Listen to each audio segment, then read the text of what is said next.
మొట్టమొదటిగా నేను కల్లూరి భాస్కర్ గారికి కృతజ్ఞతలు చెప్పాలనుకుంటున్నాను రెండు విషయాలకి. ఫస్ట్ ఆఫ్ ఆల్ హెన్రీ ష్లీమన్ గురించి కానీ, లేదంటే అంతకుముందు ఆయన రాసిన డేవిడ్ ఆంథోనీని ఇన్స్పిరేషన్గా తీసుకొని రాసిన పుస్తకం కానీ, ఇవి తెలుగులో వస్తాయని ఊహించడం అత్యంత కష్టమైన విషయం. అంటే ఎవరు సాహసం, అంటే ఇది ఒక ప్యారలల్ ప్రపంచంలాగా, అంటే అవి చదివే వాళ్ళు ఉంటారు, మన తెలుగు వాళ్ళు కూడా మోస్ట్ ప్రాబ్లీ ఆ బుక్స్ హెన్రీ ష్లీమన్ గురించి చదివిన వాళ్ళు ఉంటారు.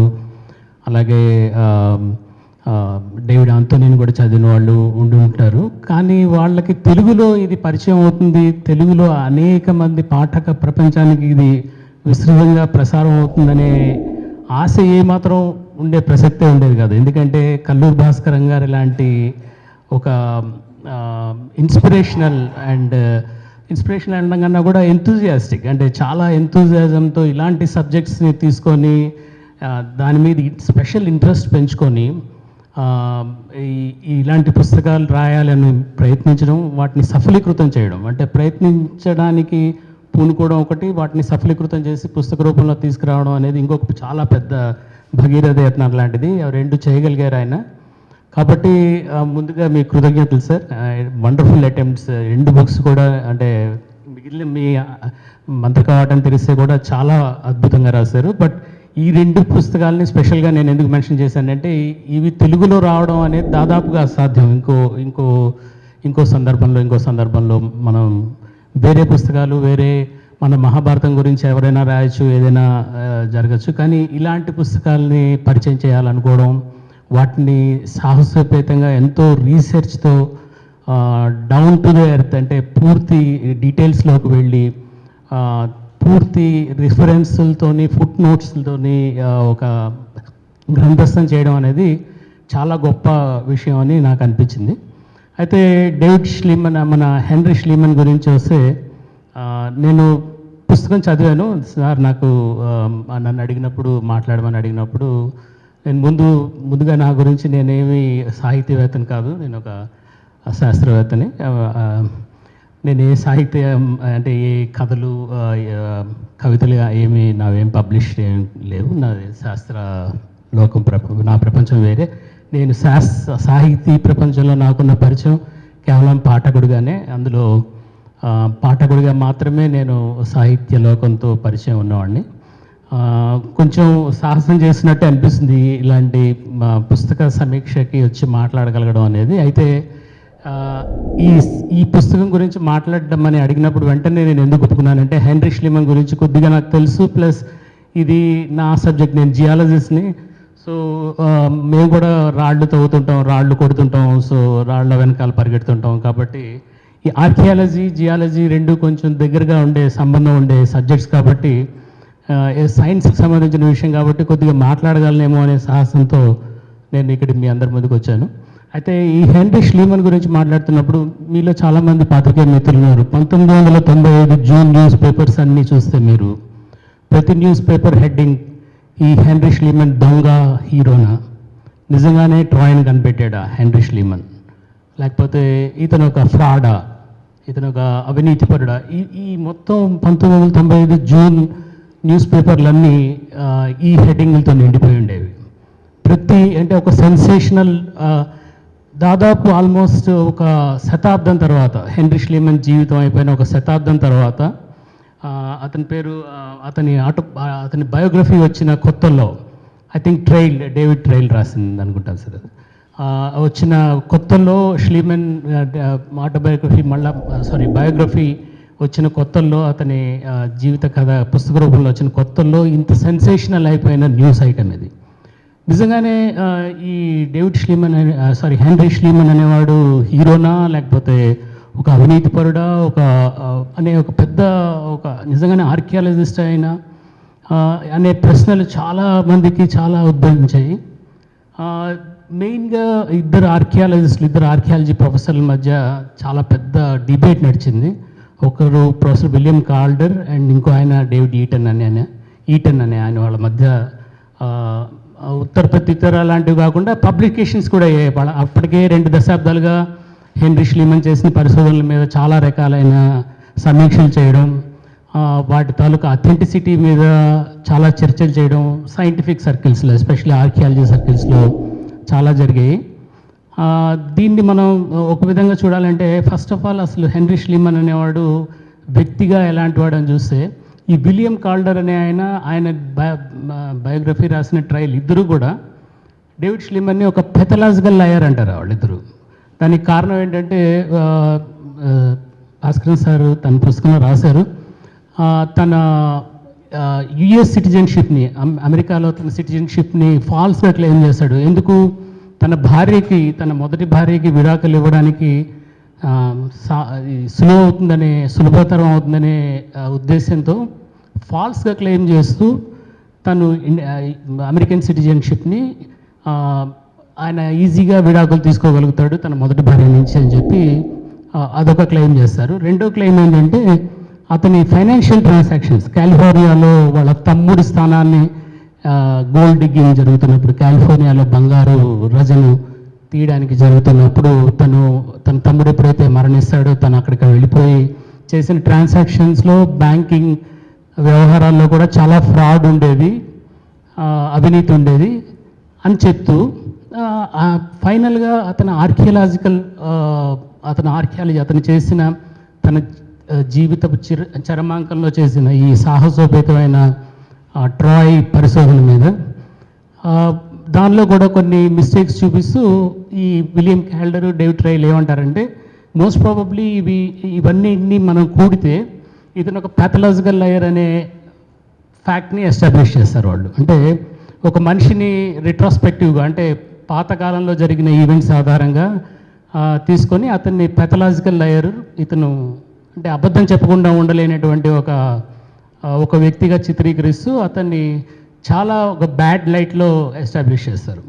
అయితే దీనిలో మనం చూడాల్సింది ఏంటంటే మెయిన్గా ఫస్ట్ ఆఫ్ ఆల్ ప్రశ్న ఏంటంటే ట్రాయ్ని కనిపెట్టింది మన హెన్రీ ష్లీమనా కాదా అనే పాయింట్ నుంచి అతను చేసిన ఫైండింగ్స్, అతని రికార్డ్స్, అతని పరిశోధనలు అన్నీ నమ్మదగినవా కాదా అనే ఫ్యాక్ట్లోంచి మాట్లాడుతూ మనం దీన్ని కనుక కొంచెం క్షుణ్ణంగా పరిశీలిస్తే అతని మిగిలిన అంశాలని, అంటే అతని వ్యాపారంతో కూడింది, అతని నిజ జీవితమైన భార్య, అతని విడాకులు, అతని పిల్లలు, వాటితో సంబంధం లేకుండా చూస్తే అతను తన సంపదనంతా, తను కూడబెట్టిన సంపద, అత్యంత గొప్ప సంపద 1990లో ఎస్టిమేట్ చేస్తే అది కనీసం ఒక $100 మిలియన్ దగ్గర ఆస్తిపాస్తులు ఆయన 1880కి 70లోనే ఆయన సంపాదించి పెట్టుకున్న డబ్బు అది ఆయన దగ్గర. అంత ఆస్తి, అంత సంపద ఆయన దగ్గర పోయి ఉండేది. ఆ సంపదనంతా తీసుకొని తన వ్యాపార సామ్రాజ్యాన్ని వదులుకొని గ్రీక్ దేశం, అక్కడ కనీసం నివాసయోగ్యం కూడా లేని, వసతి లేని, హోటల్స్ లేని ప్రాంతంలో ఉంటూ గాడిద మీద ఎక్కి తిరుగుతూ ఒక చిన్నపాటి సైన్యం లాంటి దాన్ని తయారు చేస్తున్న వెనకాల తనకు తెలిసిన క్రూడ్ మెథడ్స్తో, తనకు తెలిసిన పలుగు పార ఇలాంటి పద్ధతులతో ఎక్కడ హోమర్ రాసిన ఎక్కడ జరిగింది ఈ ట్రోజాన్ వార్, ఎక్కడ జరిగింది అనే ఒక పిచ్చితనంతో, ఒక వెర్రితనంతో అనాలేమో, వాటిని వెతుకుతూ ఆ గ్రీక్ టర్కీ దేశాల బోర్డర్లోకి వెళ్ళి మొత్తం దాన్ని వెలికి తీయాలనే అతని తాపత్రయం నిజానికి చాలా ఆశ్చర్యం గొలిపే విషయం. అంటే చిన్నప్పుడెప్పుడు మనకి మన తల్లిదండ్రులు, లేకపోతే మన స్నేహితులు, లేకపోతే మన ఉపాధ్యాయులు ఎవరో మనకి ఏవో కథలు చెప్తుంటారు, మనల్ని ఇన్ఫ్లుయెన్స్ చేస్తుంటారు, మన మీద రకరకాలైన ప్రభావాలు ఉంటాయి. అలాగే హెన్రీ ష్లీమన్ కూడా వాళ్ళ నాన్న యొక్క ప్రభావం చాలా ఎక్కువగా ఉండేది తన చైల్డ్హుడ్లో. ఎస్పెషలీ హోమర్ తాలూకా ప్రభావం చాలా ఎక్కువ వాళ్ళ నాన్న చేసిన దానివల్ల అతని మీద ఉండేది ప్రభావం. అయితే దాన్ని ఒక కళగా మార్చుకొని, ఒక ప్యాషన్గా మార్చుకొని దాన్ని సాధించడానికి తన శక్తియుక్తులు, తన సంపద మొత్తాన్ని వెచ్చించడానికి ఒక మనిషి సిద్ధం అవుతాడా అనేది నాకు నిజంగానే అత్యంత ఆశ్చర్యం, వైరుధ్యం కలిగిన విషయంగా అనిపించింది. అంటే ఒక మనిషి ఎంతవరకు వెళ్ళగలడు, అదే మనిషి ఒక 30 ఏళ్ళ పాటు ఈ గ్రీక్ భాషను కూడా పక్కన పెట్టేశాడు, గ్రీక్ భాషను కూడా దగ్గర రానివ్వకుండా.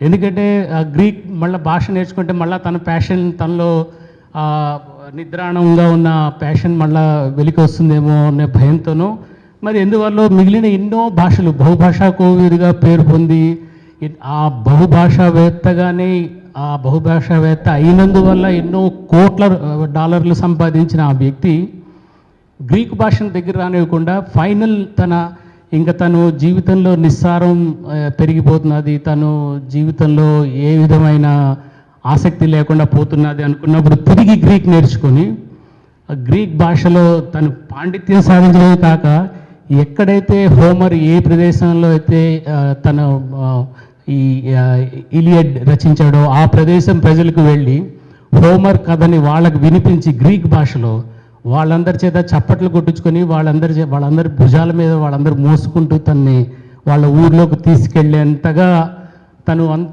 అంతటి ప్రజ్ఞాశాలిగా, అంటే ఈ వ్యక్తిలో ఉండే అత్యంత గొప్ప గుణం నాకు అనిపించింది బహుభాషావేత్త అవ్వడం. అంటే మనకు తెలిసి బహుభాషావేత్తగా పివి నరసింహారావు గారు ఈ దేశ ప్రధాని కూడా అయ్యారు. మోస్ట్ ప్రాబబ్లీ ఈ బహుభాషావేత్తల్లో ఉండే ఈ మల్టీ ఫెసెటెడ్ నేచర్ వాళ్ళని అత్యంత ప్రజ్ఞావంతులుగా కూడా మారుస్తుందేమో అనిపించింది నాకు ఈ పుస్తకం చదివిన తర్వాత. అంటే అన్ని భాషలను అవలీలగా నేర్చుకోవడం, ఒక పట్టుదలతో, ఒక నిర్విరామ కృషితో, కొత్త పద్ధతులతో తను ఈ భాషలు నేర్చుకోవడం కూడా చాలా కొత్త పద్ధతులు తను ఎంప్లాయ్ చేశాడు. అయితే ఇవన్నీ ఇతని పొగడ్తలు. అయితే ఇదే సందర్భంలో అతని మీద వచ్చిన విమర్శలను కూడా మనం చూసామంటే వాటికి కూడా ఎంతో కొంత నిజం ఉందేమో అనిపిస్తుంది. ఫర్ ఎగ్జాంపుల్ ఆయన మే 31వ తారీఖు ఎప్పుడో ఈ ప్రియామ్ తాలూకా ట్రెజర్ నిధులు, గుప్త నిధులు అని చెప్పి, ప్రియామ్ అంటే మన ఆ దేశపు రాజు యొక్క బంగారు ముసుగు ఇవన్నీ దొరికాయని క్లెయిమ్ చేస్తాడు. ఆ రోజు సడన్గా వర్కర్లందరినీ ఆ సైట్ నుంచి వెళ్ళిపోమని చెప్తాడు. అతని భార్య మాత్రమే ఉంటారు అక్కడ సైట్లో. నిర్విరామంగా పనిచేస్తున్న వాళ్ళందరినీ వెళ్ళిపోమని తను ఒక్కడే ఉండి అవి బయటకు తీసుకొచ్చి వెంటనే ఆ సైట్ నుంచి స్మగుల్ చేసి తీసుకెళ్ళిపోతారు అక్కడి నుంచి. అంటే అదే సైట్లో అక్కడ ఉంచడం సాధ్యం కాలేదు ఆయనకి. అయితే ఇందులో ఆర్కియలాజికల్గా మాట్లాడితే దీని మీద అబ్జెక్షన్స్ ఉన్నాయి చాలామంది శాస్త్రవేత్తలకి. అంటే మీరు దాన్ని ఆయన సరిగ్గా ఆ రోజు నోట్స్లో, మే 31వ తారీఖు నోట్స్లో అతని ఫైండింగ్స్ కానీ అతని డీటెయిల్స్ కానీ పూర్తిగా రాయలేదు. చాలా ఆ రోజు యొక్క రికార్డులో చాలా షేడీగా ఉంది అని. అయితే దానికి ఒక ఎక్స్క్యూజ్ ఉందనేది అవతల పక్క వాదన. ఏంటంటే టర్కీ అఫీషియల్స్ అతన్ని తల మీద కూర్చొని మేము చూడాలి ఇప్పుడు అర్జెంటుగా ఇది అంటే అతను కాన్ఫిస్కేట్ చేస్తారేమో, టర్కిష్ గవర్నమెంట్ ఈ నిధులను తీసుకెళ్ళిపోతుందేమో, తను కన్న కళ ట్రాయ్ని ఎస్టాబ్లిష్ చేయడం అనేది సాధ్యం కాకపోవచ్చేమో అని ఆయనకి అనే దిగులుతో ఆయన పక్కకు తప్పించాడు.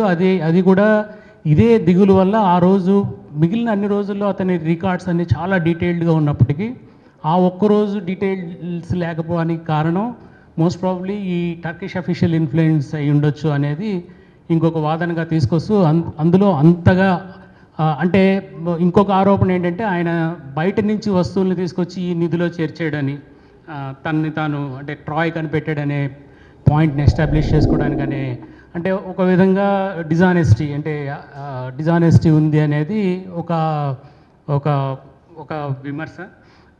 ఖచ్చితంగా ఆయనలో డిజానెస్టీ ఉంది.